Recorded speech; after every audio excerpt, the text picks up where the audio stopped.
7 अक्टूबर 2023 सुबह के 6:30 बज रहे हैं और हमास ग्रुप के ये लोग इजराइल पर हमला करने के लिए एकदम तैयार हैं।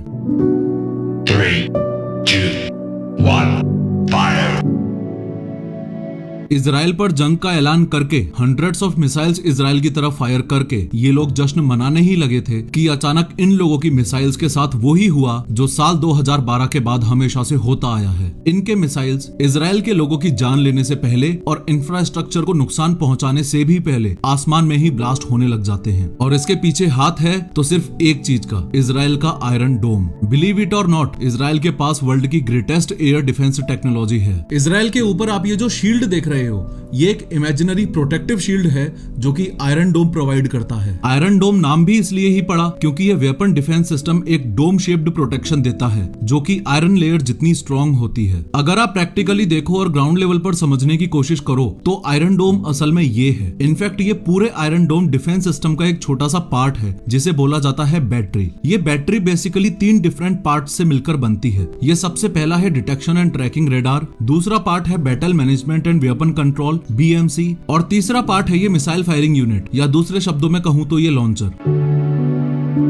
सबसे पहला पार्ट यानी कि ये रडार कंटिन्यूअस बेसिस पर आसमान को स्कैन करता रहता है। इसका काम है एनिमी मिसाइल लॉन्च को डिटेक्ट करना और उसकी ट्रेजेक्टरी को ट्रैक करना। इतना करते ही ये रडार उस मिसाइल का सारा अवेलेबल डेटा इस BMC को भेज देता है। ये BMC और कुछ नहीं, बस एक कंट्रोल यूनिट ही है। ये लगभग ऑटोमेटेड ही है, लेकिन अटैक्स और आयरन डोम बैटरी की परफॉर्मेंस को मॉनिटर करने के लिए trend Israel defence forces soldier इसमें मौजूद रहते हैं। BMC का मोस्ट इंपोर्टेंट काम बस एक है, एनिमी मिसाइल का जो डेटा रडार ने इसके पास भेजा है उस मिसाइल की ट्रेजेक्टरी और फाइनल हिट लोकेशन का पता लगाना। इजराइल की पॉपुलेशन यूनिफॉर्मली डिस्ट्रीब्यूटेड नहीं है। काफी एरिया ऐसा पड़ा है जो कि हाईली पॉपुलेटेड या स्ट्रेटेजिक लोकेशन नहीं है, तो ऐसी बंजर जमीन में अगर मिसाइल गिर भी गई तो क्या ही फर्क पड़ता है। इसलिए BMC मेनली ये पता करता है कि अटैकिंग मिसाइल इजराइल में एग्जैक्टली कहां हिट करेगी। अगर बंजर जमीन पर गिरने वाली है तो BMC उस मिसाइल को इग्नोर कर देगा, और अगर पॉपुलेटेड एरिया या स्ट्रेटेजिक लोकेशन पर गिरने वाली है तो BMC इस लॉन्चर को मिसाइल फायर करने का सिग्नल दे देता है। आयरन डोम की एक बैटरी में ऑन एन एवरेज ऐसे 3 से 4 लॉन्चर्स होते हैं। ये अकेला BMC सारे लॉन्चर्स से कनेक्टेड होता है। कभी कभी तो ऐसी सिचुएशन होती है कि एनिमी मिसाइल अगर बहुत ही इंपॉर्टेंट स्ट्रेटेजिक लोकेशन पर या हाईली पॉपुलेटेड एरिया में गिरने वाली हो तो BMC एक साथ 2 लॉन्चर्स को ऑर्डर देता है मिसाइल फायर करने के लिए। इसका मीनिंग ये हुआ कि दुश्मन की एक मिसाइल के बदले इजराइल की 2 मिसाइल्स। आयरन डोम की बैटरी का तीसरा और लास्ट पार्ट है ये रॉकेट लॉन्चर। एक रॉकेट लॉन्चर में टोटल 20 मिसाइल्स होती हैं।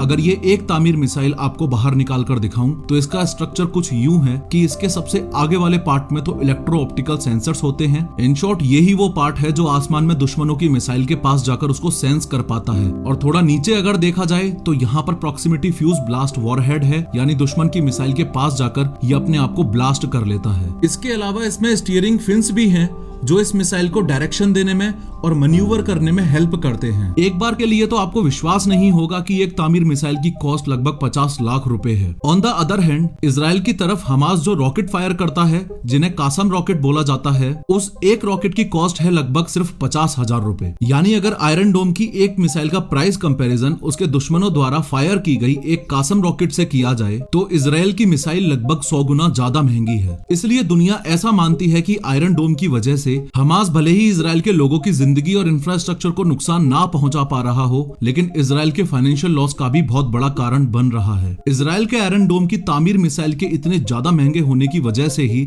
BMC सिर्फ तब ही रॉकेट लॉन्चर को मिसाइल फायरिंग करने के इंस्ट्रक्शंस देता है जब दुश्मन रॉकेट पॉपुलेटेड एरिया में गिरने वाली हो, अदरवाइज इग्नोर। इस बात का भी आपको खास ध्यान रखना है कि मिसाइल ने रॉकेट लॉन्चर को छोड़ दिया, उसके बाद भी BMC इसके कनेक्शन में रहता है। इनफैक्ट BMC कंटिन्यूअस बेसिस पर इसको दुश्मन की मिसाइल की लोकेशन ट्रैक करने में असिस्ट करता है।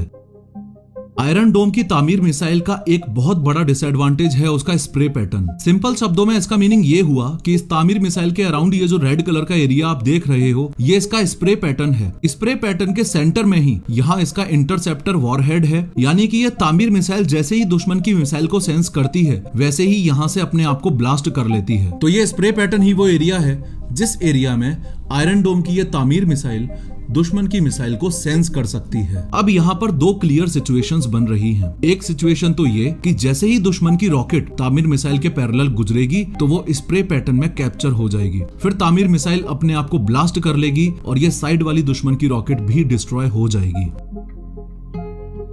लेकिन कई बार दूसरी सिचुएशन अनफॉर्चुनेटली ऐसी बन जाती है कि दुश्मन की मिसाइल तामीर मिसाइल के परपेंडिकुलर गुजर रही हो, तो ऐसे केस में चूंकि स्प्रे पैटर्न में कुछ सेंस ही नहीं हुआ है, इसलिए दुश्मन की रॉकेट अनइंटरप्टेड इजराइल के जमीन पर जाकर गिरेगी और लोगों की जान ले लेगी। यही रीजन है कि कई बार दुश्मन की एक रॉकेट के लिए आयरन डोम अपनी 2 तामीर मिसाइल्स कुर्बान कर देता है, और यही रीजन है कि आयरन डोम का सक्सेस रेट 90% है, 100% नहीं। But at the same time वो बात अलग है कि 2023 तक आते आते तामीर मिसाइल में काफी बार अपग्रेड्स हो चुके हैं, और अगर ऐसी कोई दुश्मन की रॉकेट मिस हो भी जाए तो तामीर मिसाइल वापस उसका पीछा करेगी और पास में जाकर दुश्मन की मिसाइल को डिस्ट्रॉय कर देगी।